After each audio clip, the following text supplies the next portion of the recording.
Saudara, saatnya kita simak beragam cerita menarik dan inspiratif dalam cerita Nusantara. Kali ini giliran kawan-kawan kami dari Biro Kompas TV di Kupang NTT dan Ambon Maluku. Sudah bersiap jurnalis Kompas TV Kalix Taus dan Yahya Lating serta juru kamera Emmanuel Alfred di Ambon Maluku. Pertama kita akan ke Kupang terlebih dahulu. Kalix, selamat siang. Ada cerita menarik apa di sana? Baik, Lintang. Selamat siang. Ada dua informasi cerita Nusantara dari Biro Kupang kali ini. Informasi pertama, saudara, di tangan anak muda, teknologi yang selama ini hanya terlihat di kota-kota besar, kini mulai hadir di Nusa Tenggara Timur. Sekelompok mahasiswa di Kupang berhasil menciptakan prototipe robot pengantar makanan yang mampu bergerak dan melayani pelanggan secara mandiri. Suara motor listrik terdengar pelan saat robot ini mulai bergerak. Pada bagian atas robot terdapat wadah khusus untuk menempatkan makanan dan minuman. Dengan lincah, robot ini melaju menuju titik tujuan tanpa harus didorong atau dikendalikan secara manual. Siapa sangka robot ini bukan hasil karya perusahaan teknologi besar, melainkan hasil kreativitas dan kerja keras 3 mahasiswa prodi ilmu komputer, Fakultas Teknik Universitas Katolik Widya Mandira Kupang. Robot pintar tersebut diberi nama Fudura. Prototipe yang awalnya dikendalikan secara manual, kini telah dikembangkan berbasis teknologi Internet of Things atau IoT. Berawal dari keinginan menghadirkan teknologi yang bermanfaat bagi masyarakat, para mahasiswa ini mulai merancang dan merakit robot dari berbagai komponen elektronik. Mereka memadukan ilmu pemrograman sensor dan robotika menjadi sebuah alat yang dapat membantu pekerjaan manusia. Tidak hanya itu, Fudura juga dibekali sistem navigasi dan sensor penghalang. Fitur ini memungkinkannya bergerak otomatis sekaligus menghindari benda yang berada di jalurnya. Kemampuan tersebut membuat robot ini sangat ideal untuk mengantarkan makanan di kafe maupun restoran. Bagi para mahasiswa, karya ini bukan sekedar proyek akademik biasa, melainkan bukti nyata bahwa generasi muda Nusa Tenggara Timur mampu bersaing di dunia teknologi yang terus berkembang. Meski masih dihadapkan pada minimnya dukungan, prototipe robot ini akan terus dikembangkan ke skala industri. Kalau untuk keunggulan robot ini, itu bisa dikontrol secara manual, secara otomatis, semuanya bisa. Kita secara manual kita bisa menekan tombol di belakang yang sudah tersedia. Secara otomatis itu kita bisa melalui web, jadi kita tanpa campur tangan, kita pegang untuk atur dia jalan kemana-mana tuh. Kita bisa langsung dari web saja. Kita bisa.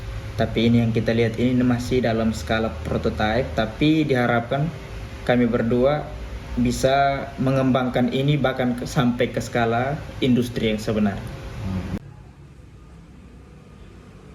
Di tengah berbagai keterbatasan, mereka berhasil menunjukkan bahwa inovasi tidak selalu lahir dari kota-kota besar, melainkan dapat tumbuh dari ruang kelas dan laboratorium sederhana di ujung timur Indonesia. Citos Natun, Kompas TV, Kupang, Nusa Tenggara Timur.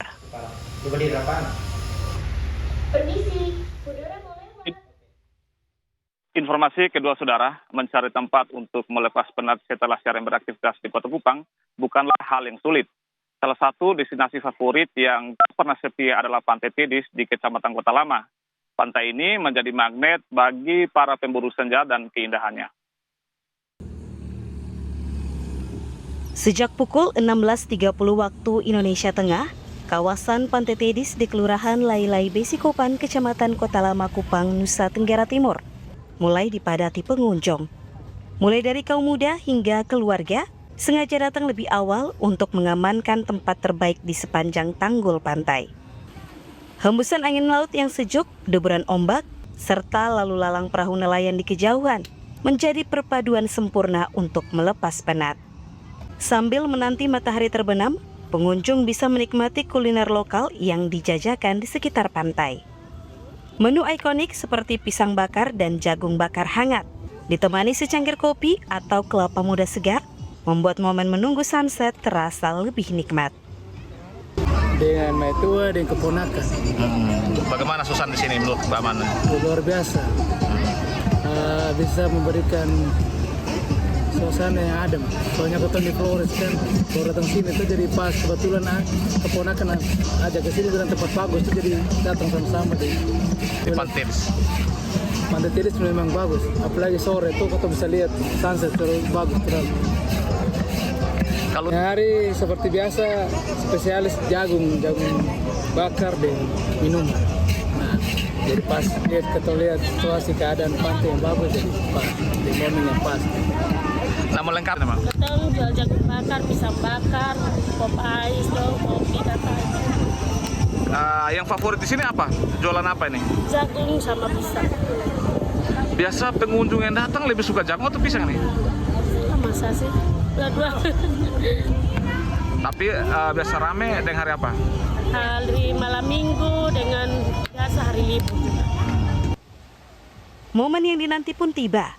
Langit Kupang perlahan berubah warna, memancarkan gradasi jingga dan keunguan yang memukau saat matahari seolah tenggelam ke dalam laut. Suasana pantai seketika riuh oleh jepretan kamera ponsel. Pengunjung berlomba mengabadikan momen indah ini sebagai kenangan bersama keluarga maupun kerabat. Nah, bagi Anda yang sedang berada di Kota Kupang, Nusa Tenggara Timur, menikmati sore di Pantai Tedis adalah agenda yang tak boleh dilewatkan. Kalix Taus, Kompas TV, Kupang, Nusa Tenggara Timur. Demikian dua cerita Nusantara dari Biro Kupang, kembali ke Anda, Lintang. Baik, Kalix. Dari Kupang NTT kita akan terbang ke Ambon. Maluku ada Yahya Lating di sana. Selamat siang, Yahya. Ada cerita menarik apa hari ini? Baik, selamat siang Lintang dan saudara. Dari Ambon kita memiliki dua informasi yang dapat kita bagikan dalam segmen cerita Nusantara kali ini. Informasi yang pertama, anak-anak di kota Ambon, Maluku memanfaatkan waktu sore mereka dengan mengikuti kelas menggambar dan mewarnai gratis di ruang terbuka publik Wainitu. Kegiatan yang digagas komunitas Doodle Art Ambon ini tak hanya mengasah kreativitas, tetapi juga mengurangi kebiasaan anak bermain telepon genggam.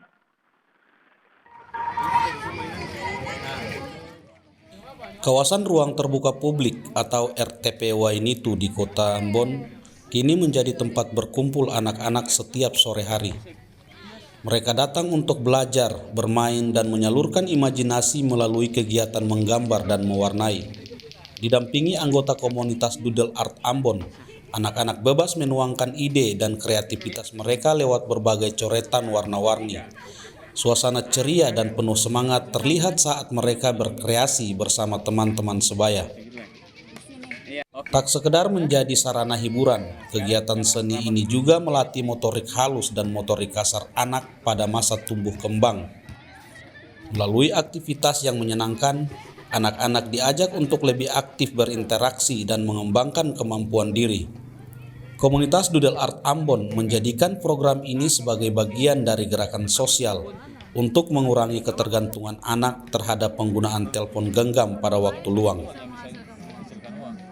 Anak-anak ikut kelas ini mulai dari awal Februari tahun ini sudah mulai aktif. Jadi setiap sore kita mulai buka booth di sini, itu anak-anak datang sendiri untuk menggambar. Mungkin kalau dihitung per hari itu mungkin bisa 20-an lebih. Untuk kita sementara membangun kerjasama juga dengan beberapa komunitas. Untuk nanti misalnya bisa berkolaborasi, misalnya sambil menggambar, bisa belajar juga, misalnya belajar berhitung atau mengenal misalnya bahasa asing juga, bahasa Inggris atau dan lain-lain kan bisa lewat sini menggambar juga. Dari situ kan misalnya kalau menggambar bunga misalnya, bunga bahasa Inggrisnya apa, kita bisa saling begitu. Itu Komunitas berharap kegiatan ini dapat terus berjalan secara berkelanjutan dan mendapatkan dukungan dari berbagai pihak, agar ruang kreatif mandiri ini dapat menjadi wadah positif bagi anak-anak untuk tumbuh menjadi generasi muda Ambon yang kreatif, produktif, dan percaya diri. Yahya Lating, Kompas TV, Ambon, Maluku. Informasi selanjutnya, sambut HUT Kota Ambon sekaligus memeriahkan World Cup 2026. Pemerintah Kota Ambon menggelar Amboina Color Fun Walk yang diikuti ribuan warga. Para peserta mengenakan jersey tim peserta Piala Dunia. Untuk memperkuat solidaritas antara pemerintah dan masyarakat sekaligus memeriahkan ajang Piala Dunia 2026, pemerintah Kota Ambon menggelar Amboina Color Fun Walk yang diikuti ribuan warga. Sejak pagi ribuan warga memadati kawasan Lapangan Merdeka. Mereka datang dengan mengenakan jersey, bendera, dan pernak-pernik tim nasional favorit yang akan bertanding di ajang 4 tahunan tersebut. Untuk menambah kemeriahan, panitia menggelar senam bersama, jalan sehat mengelilingi sejumlah ruas jalan utama, undian ratusan door prize, hingga pembagian bantuan dana usaha bagi puluhan pelaku UMKM di Kota Ambon. Ada dua pesan yang saya sampaikan tadi. Yang pertama, dari aspek sosial, dia mampu untuk membangun rasa kebersamaan warga Kota Ambon. Di tengah-tengah perbedaan dukungan, tapi kita semua merasa bagian dari warga Kota Ambon, bersaudara. Yang kedua, kegiatan ini ASN pemerintah Kota Ambon ya barulah 7.000 aja. Mereka berbelanja kaos ya, timnas. Dia menghidupi saudara kita yang pelaku-pelaku UMKM yang berjualan kaos-kaos timnas. Jadi kita memberikan dampak ekonomi kepada masyarakat. Saya kira ini tujuan kita. Kegiatan pemerintah kota mesti berdampak kepada masyarakat. Dampak kohesi sosial dan dampak ekonomi bagi para pelaku usaha. Ke depan ada kegiatan-kegiatan kayak gini lagi, dan pasti pemerintah Kota Ambon di bawah pimpinan Pak Budewi selalu mengapresiasi keadaan-keadaan dan pawai-pawai yang memang damai. Optimis orang pasti Belanda. Melalui kegiatan ini, pemerintah kota berharap warga tetap menjaga keamanan dan ketertiban lingkungan masing-masing selama ajang Piala Dunia berlangsung, terutama saat nonton bareng maupun konvoi kendaraan para pendukung tim. Yahya Lating, Kompas TV Ambon, Maluku.